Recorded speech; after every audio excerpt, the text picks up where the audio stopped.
In many of my videos, I have pointed out the ram air turbine deployment logic and the fact that it doesn't make any sense. The ram air turbine logic, as I've pointed out in the other videos, waits 15 seconds to deploy after both engines have gone below minimum idle RPM.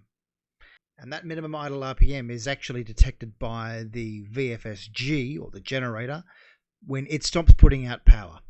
What I'm showing you here now is an incident of a Singapore Airlines 787 that took off and had an engine failure. Okay, and I'm going to show you how long it took for this engine to spool down from full thrust to below minimum idle. Below minimum idle on this aircraft is roughly 66% N2, which means it's running at 66% of its 100% RPM. I'm going to scroll down to the flight data recorder from this event.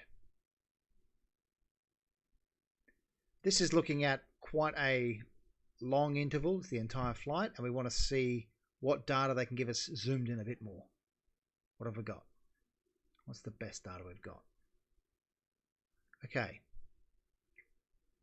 That looks like it has 14:08:30, so that's 30-second intervals, which means that's 15 seconds from there, which means these are 5-second intervals.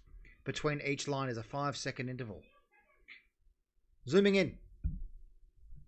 Engine, N2%.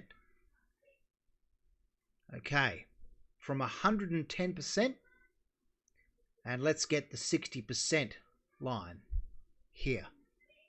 It took approximately 5, 10, 15 seconds to go below idle. Okay? That means if you turn the engine off, it's going to take 15 seconds to go below idle, and then another 15 seconds of no power for the ram air turbine to deploy. That's 30 seconds after both fuel switches turned off is when we should have seen the ram air turbine deploy if they had turned the fuel switches off. Good night.